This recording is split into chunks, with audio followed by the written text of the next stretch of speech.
this is Ben Curry, the short sale professor, and I wanted to give you an analogy so people could understand what a servicer is. I know I talk a lot about servicers, Bank of America, they're acting as a servicer, this person's a servicer, that, all this servicing stuff I say.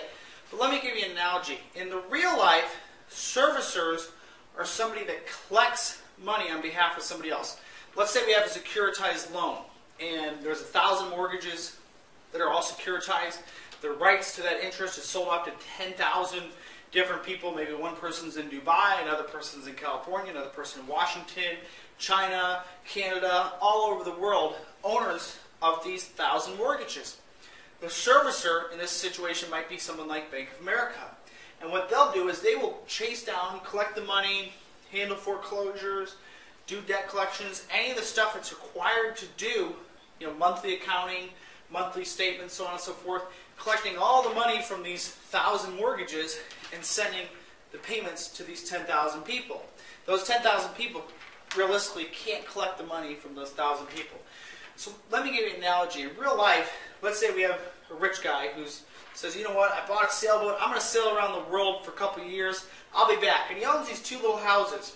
He can't collect the rents on these 2 houses while he's gone.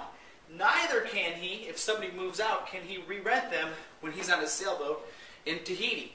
So what does he do? He hires the manager. Let's say the manager is Sam.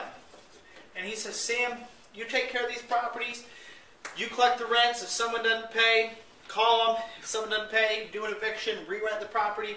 If somebody moves out, go put out a for rent sign, get the property re-rented. So he goes and sails around the world. Now let's say in the last year he brought in $12,000 or $24,000 in rent. Each property rents for $500 a month times 2 property, $1,000 a month times 24 months. So he should say, all right, I'm leaving. I should be bringing in $24,000 over the next year in income. I'll pay you 10% of that, Sam. I'll pay you $2,400. It'll be $100 a month. So Sam goes, that's great. I can make $100 a month, and this is exciting. I just have to do a little bit of work. So he leaves. He sails around the world. He comes back. It turns out that Sam's only collected $8,000 in rent. Whoa, what happened, Sam? Well, I don't know. He just lost $16,000. Then he goes and looks at the books. He realizes after 3 months, this person moved out, this person trashed it, this house is trashed.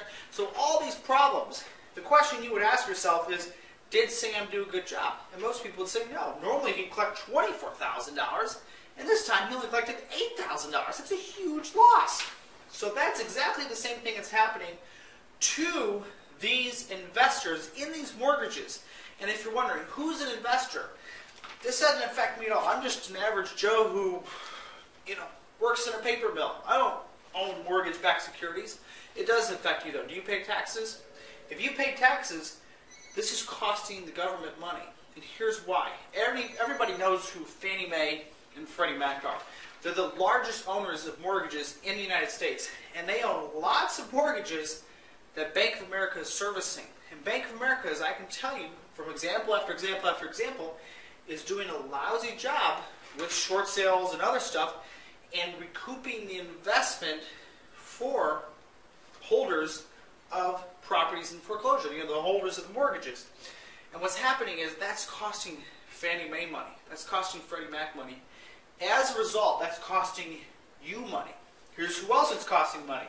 A lot of states, for example, CalPERS, which is the California Pension Fund for all the state government employees, they had a lot of money invested in mortgage-backed securities, which were probably being, had somebody being the servicer, Bank of America, Wells Fargo, who knows.